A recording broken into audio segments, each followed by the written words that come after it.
спикера, и потом мы объявим, кто это.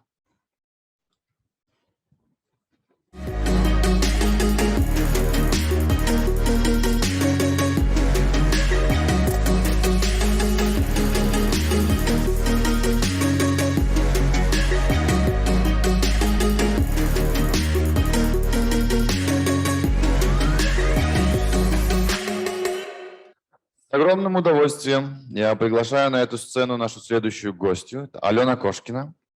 Это руководитель программы медиаграмотности в Международном центре журналистики MediaNet Almaty, Казахстан. Она уже много лет выступает за включение медиаграмотности в школьные программы и является страновым менеджером QLEVER.Asia, если я правильно прочитал. Выпускница международной программы лидерства для посетителей IVLP в 2018 году. И, ну, конечно же, так можно продолжать очень-очень долго, но давайте же мы уже сами послушаем у Алены ее опыт и вообще то, о чем, как она будет говорить. Ее сегодняшний кейс – это ее опыт и то, как важно чекать достоверную информацию в интернете. Alyona Koshkina сегодня с нами.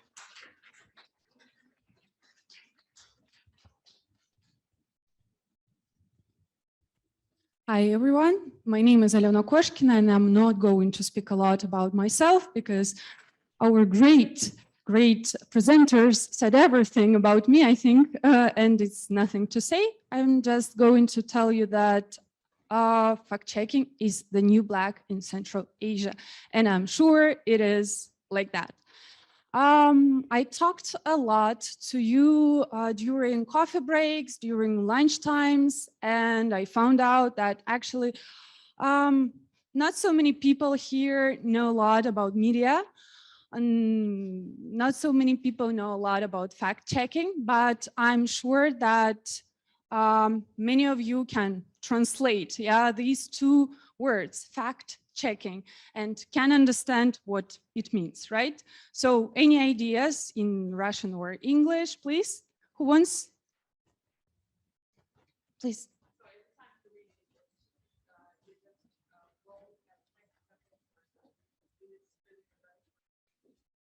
Great. Yeah, great answer. Any other ideas? Please. Just speak up. Okay, in the modern world, we live in a world of social media, of media itself. And I think it's important that we have a lot of news and we have to know, is it true or not? And especially in Kyrgyzstan, it's very important because recently we had not that good events in political terms, and we had a lot of news coming up in different social media, and people were affected by those news. They were terrified, and they have, for these things not to happen, we have to know what is fact-checking. Great. I think these two answers are absolutely correct, and I have nothing to tell you. Actually, you know everything. Now I see that. So, as I said, I'm a media literacy program, not I'm said, but okay, media literacy program manager at MediaNet International Center for Journalism. Our organization is non-commercial and non-governmental, so we have no money from the government. That's why we are a public organization, and today I'm going to tell you about one of our projects, because we've been working for more than 16 years now with journalists, with educators, and we have more than 250 projects now, which are done and which are still in progress. Also, I'm going to tell you about the network that we have launched and a bit about QLEVER.Asia, which is the source for you, for young people, for youth to learn through gamification what fact-checking means. First of all, about our source, about fact-check.kz. This project was launched in 2017, and we were first who started talking about fact-checking in Central Asia professionally. Then in 1 year here in Kyrgyzstan, our actually partners now. They launched their own project. So you can also Google, those who are from Kyrgyzstan, you can also Google factcheck.kg. And in Tajikistan as well, so Dushanbe, hello. You can also check FactCheck TJ, because in all three countries, we now have a good network. So we share the information between countries. And I'm proud of one thing, that actually FactCheck KZ is the member of International Fact-Checking Organization.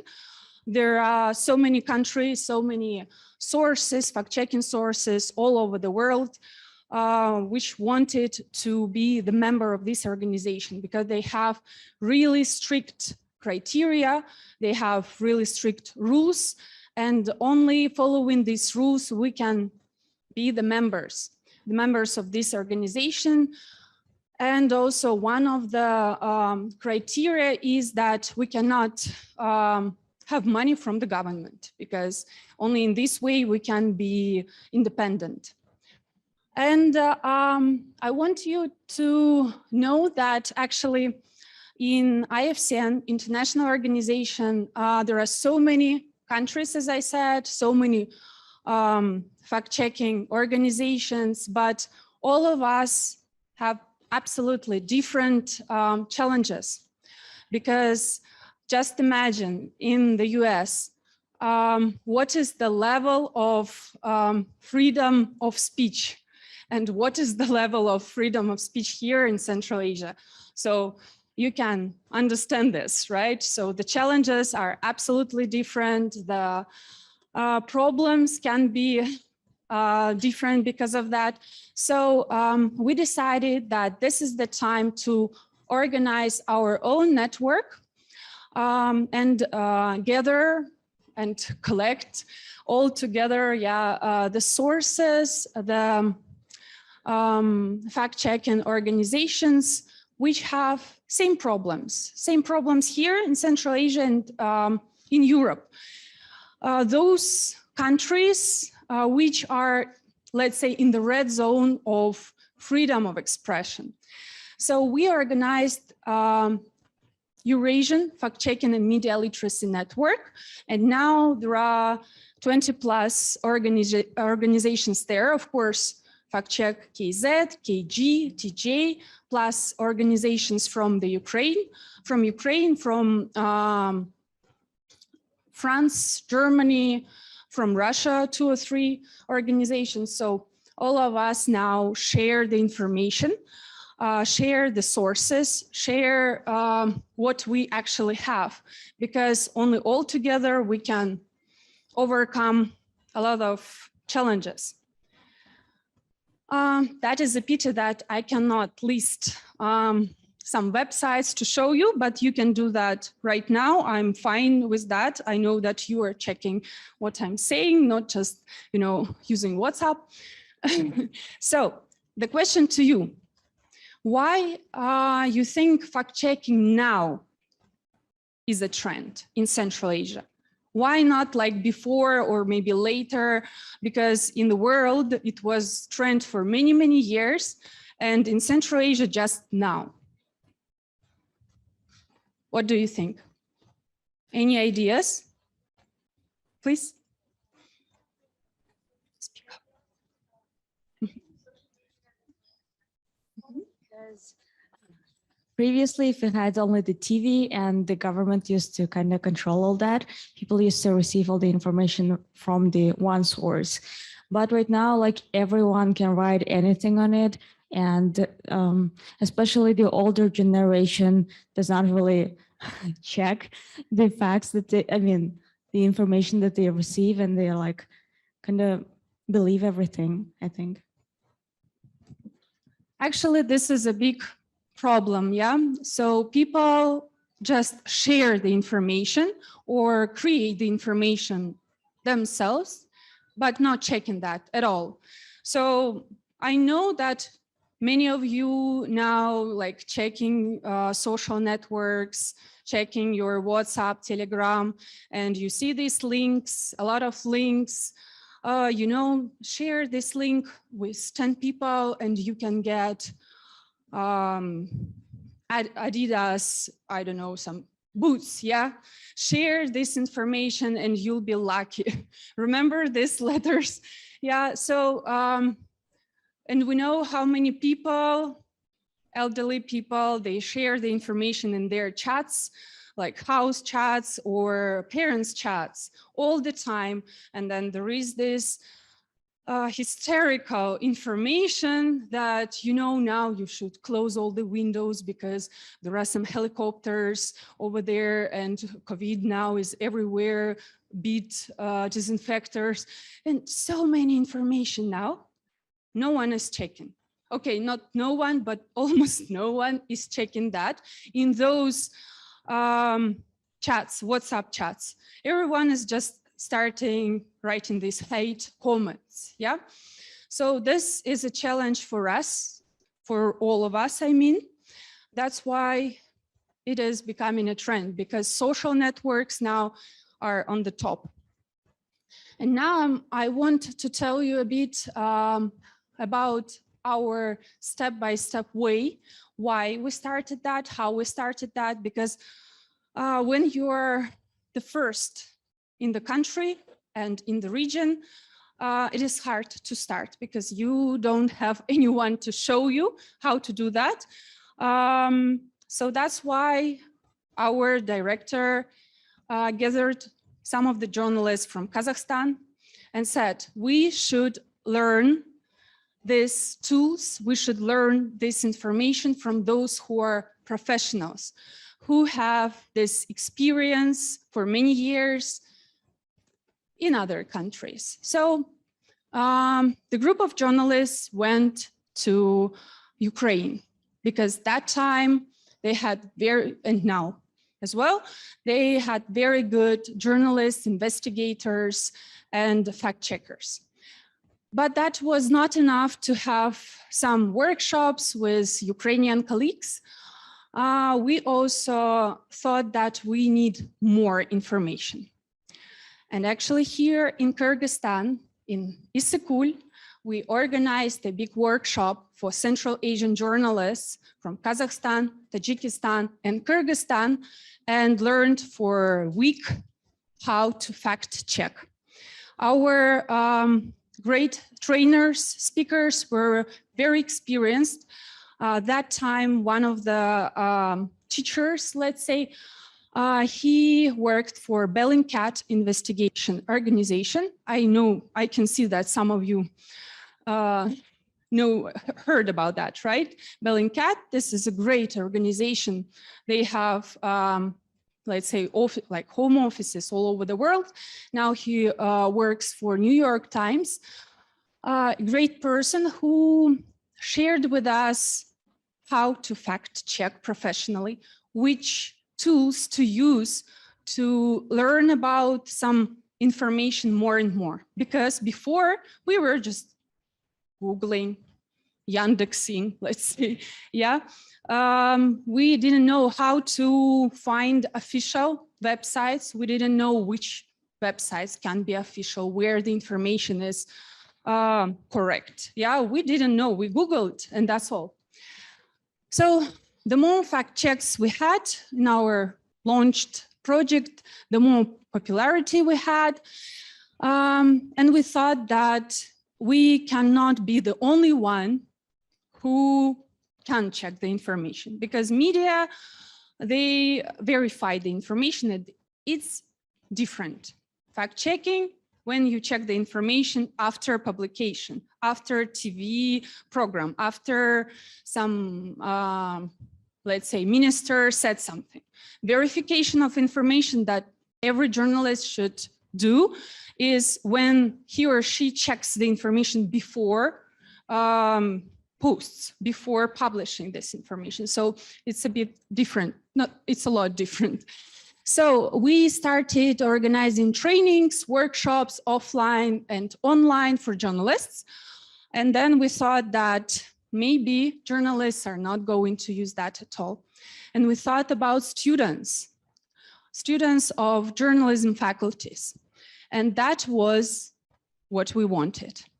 Because after our workshops, after our trainings, so many students just knocked to our door and said, we want to try. We want to be with you. And actually these people, they work with us now. Like they've been working for us for 2-3 years. And actually, you know, it's better to teach those who are fresh, absolutely have fresh minds. So we worked with that. Then we thought that we need wider audience, and we started trainings and huge courses. I should say that all of this is free, absolutely, because we are a non-commercial organization. We organize everything for free, and this is available for any of you as well. So we organized a lot of workshops on media literacy for schools and universities. And also I cannot not to say about that, yeah, because this is what I really wanted for 3 years. I managed one project which was very hard to do because of some political, social situation in Kazakhstan. So actually we have created the first textbook for students, for school students, school children, and for teachers on media literacy to start this in schools, because the earlier, the better. And this year, the Ministry of Education said, this is what we want, and started from September the 1st. Now we have in all schools the course on media literacy, and they use our books. So this was something that couldn't happen for many years, and this year that happened. So plus to this, I said about Eurasian fact-checking and media literacy network. Then now we have online fact-check academy. There were about 200 people who learned how to fact check. So ordinary people, not only from journalism. And last year we had that waterfall of fakes. In Kyrgyzstan, that was the same, absolutely. So we worked 24 hours a day, all weekends, just because there was so much information, so much disinformation. You remember that so many treatments, yeah, animal fat, onion soup, something like this. So these treatments can help you if you have COVID. Of course not, yeah. Or so many information about vaccines, so many information about these helicopters, about this airplanes, disinfection, and so on and so on. That was very difficult to speak about this, to write about this, to post about this, because people were in panic.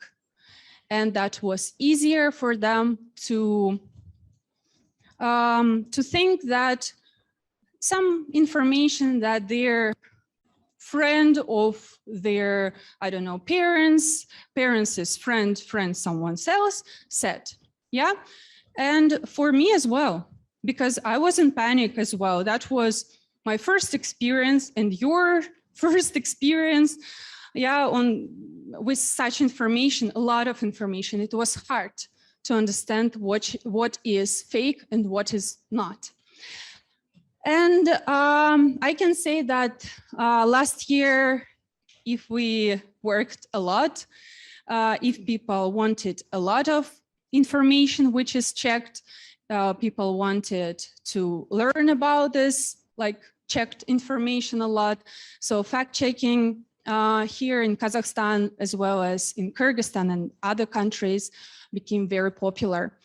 And we started crowdfunding, and it helped us a lot to work more, to hire more journalists, and to work more hours. And actually, what was a big surprise for us, our government started their own project which is called stopfake.kz. This is a governmental project, like fact-checking project. Actually not, but they posted official information to use. So they were not checking anything, they were just posting information, and that was also a very useful thing. About statistics, because I'm talking a lot, we are popular, and so on, and you're like, I don't know anything about you. That is the first time I hear about that, yeah?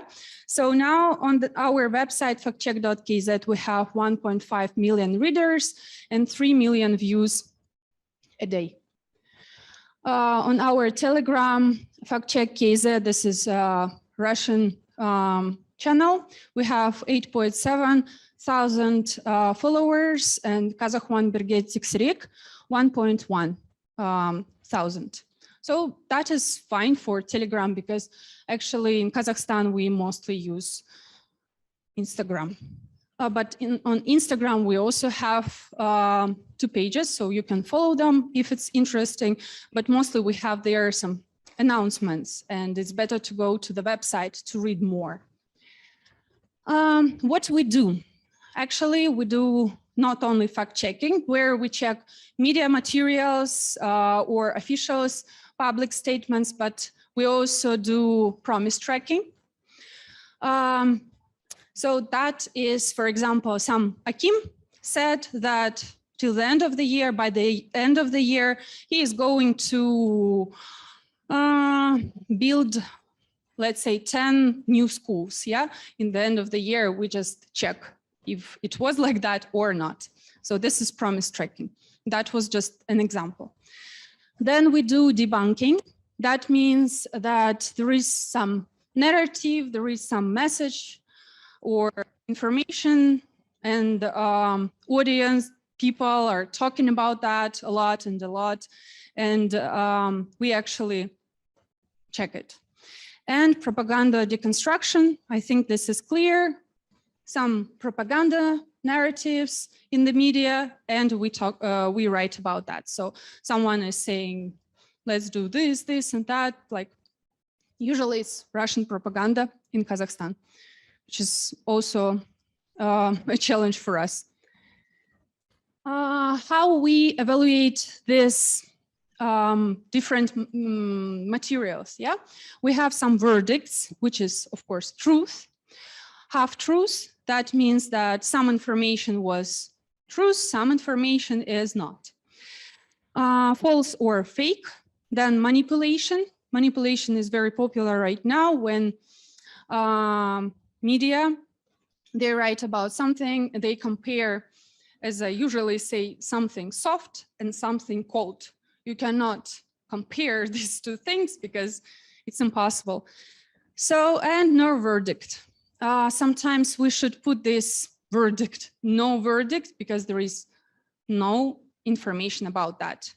No official information about this. But usually what we do, if there is a material with no verdict, we update this when we have some official information. Okay, now I want you to tell me about the fake that you have heard last time, or maybe it was not last time, but you just remember about this fake, something interesting, please. Because I see you are very tired, sleeping. Oh, 5G, yes, this is very popular. Yeah, okay. What else?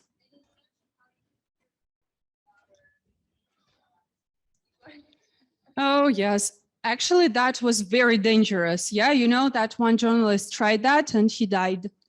This is not a fake. I mean, this is a fake that you can use it, but one journalist died because of that. Vaccination is chipping. Yeah, chipping. Yeah, Bill Gates. Yeah, with us. Okay. What was that? Elections in Russia.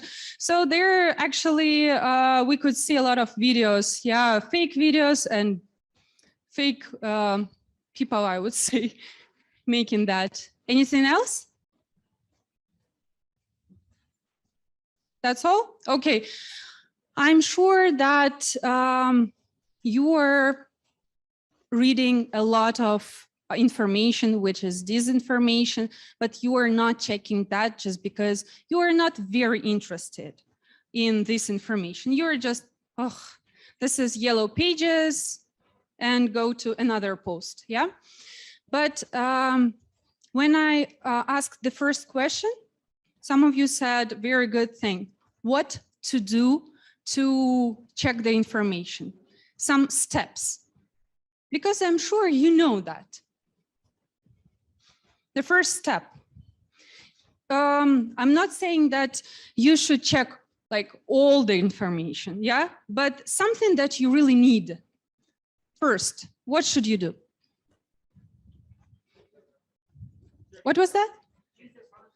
Absolutely, yes. Use your common sense, critical thinking, yeah? You see the video where after vaccination, there is a spoon, yeah? Sticked here and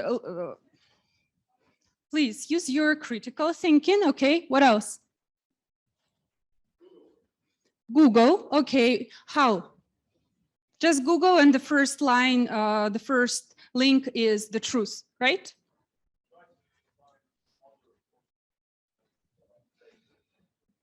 Okay, let's say this is a local, some local news, and you are not sure that in Google, the first and the second and maybe the third link is the truth. What to do?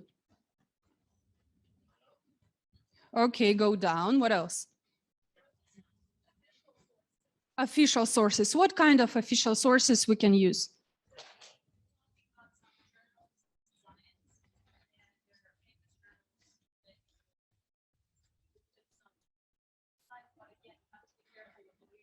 Mm-hmm.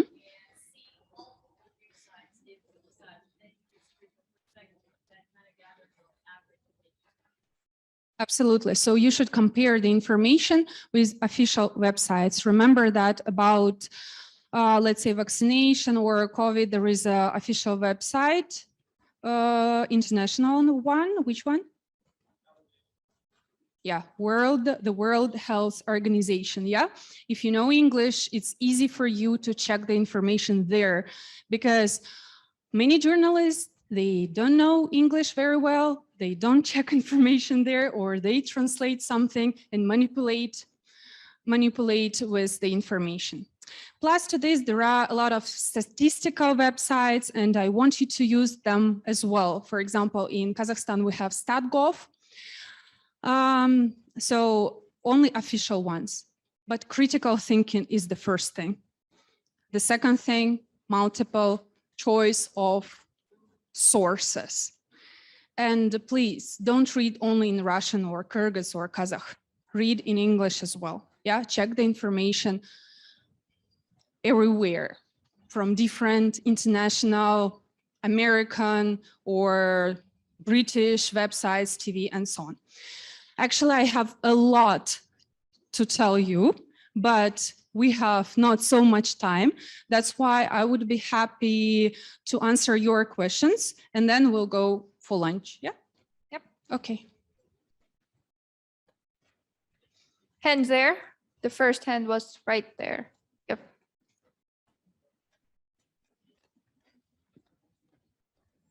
Thank you very much for the insights. Is there any possibility to, so on Instagram, for the official pages, you have the blue badge that basically certifies that it's original, real.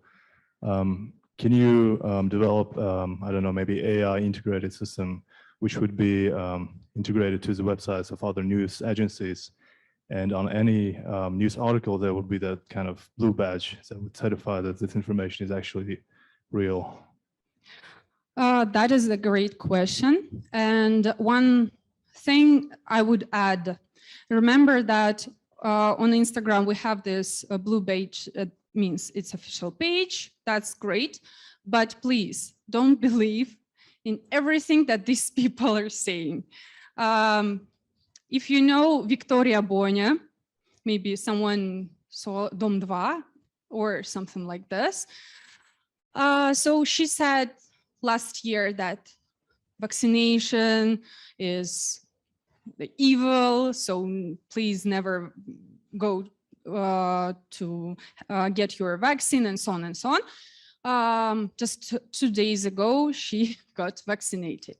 So 1 year, she has, I don't know, but many people following her, and she is the influencer.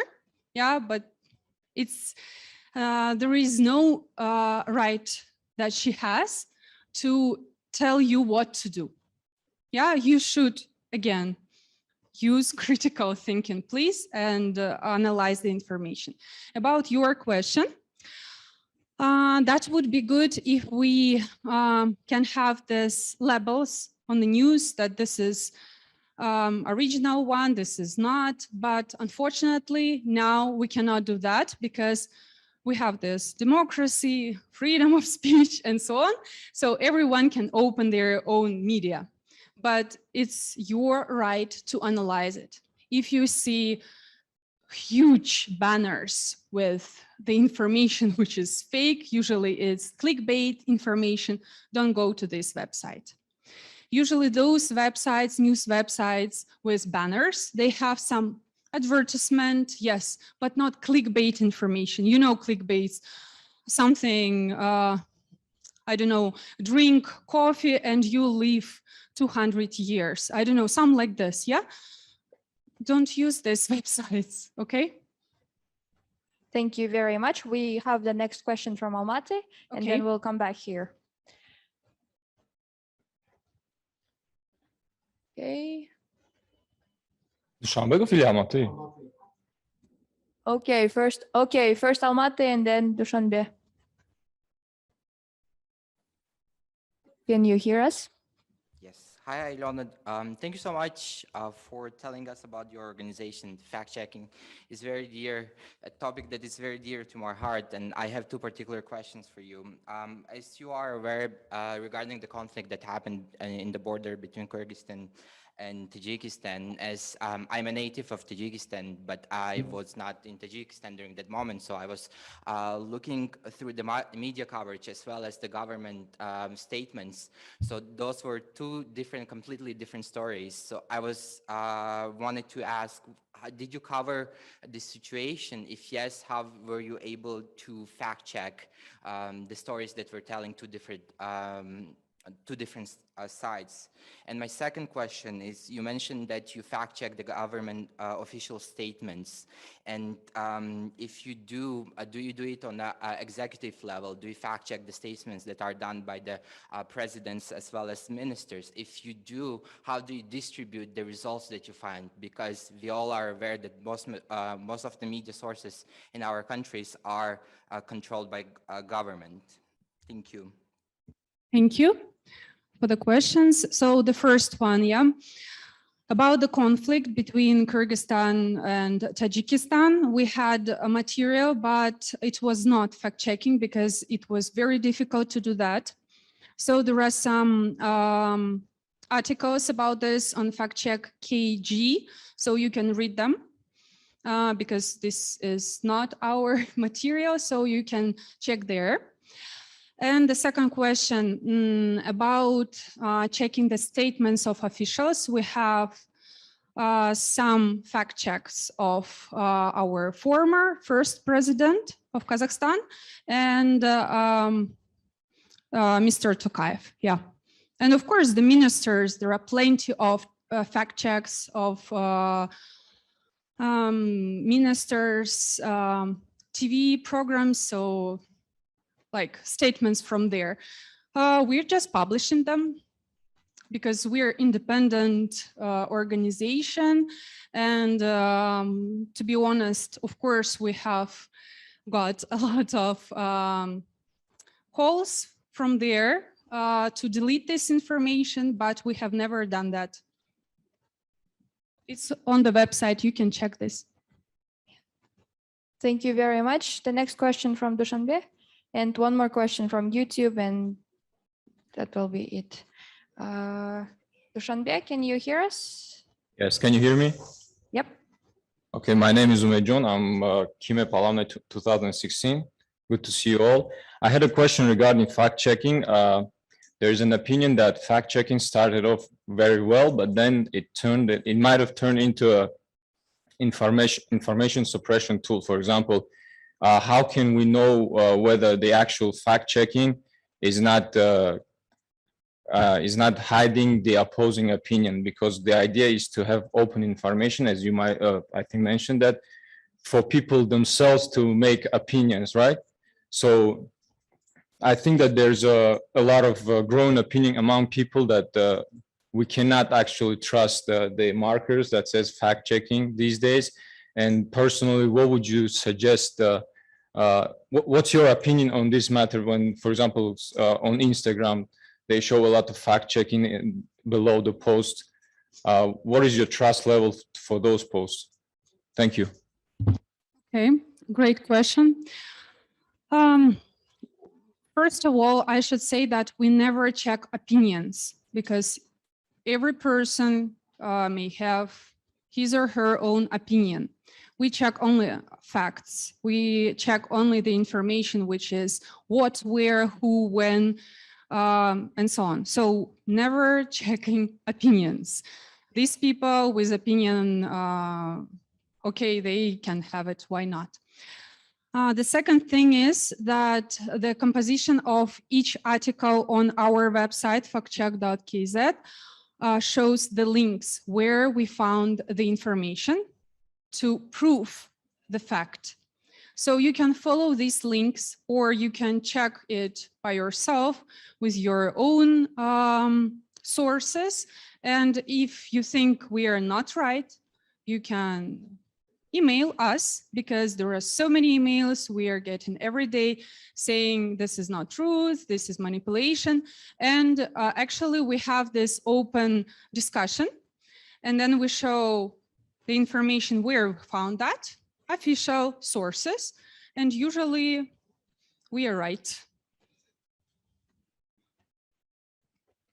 Thank you very much. And the last question comes from QMEP graduate Rustan Moldobekov. He sent a message. There are 3 questions. So first question, while the role and mission of fact-checking and ensuring transparency and confirmed information is vital, it is obvious that all this important work in studying and investigating the real facts requires large resources, including financing.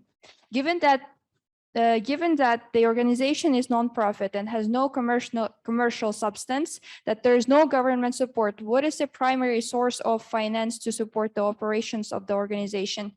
If it comes from the voluntary contributions from individuals and non-governmental legal entities, might this cause a conflict of interest in doing fact-checking in regards to those who provide financing?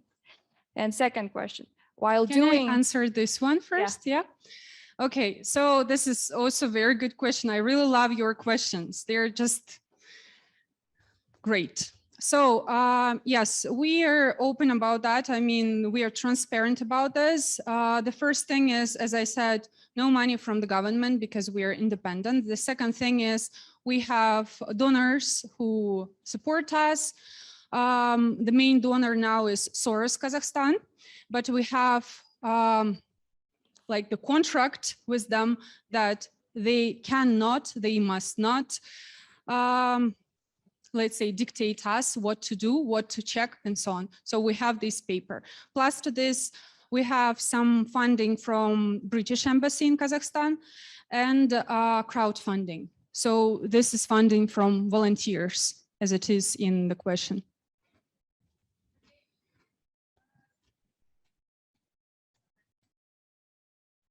And while doing fact-checking in regards to sensitive questions where the information might be limited, do you rely on specific resources, whistleblowing channels?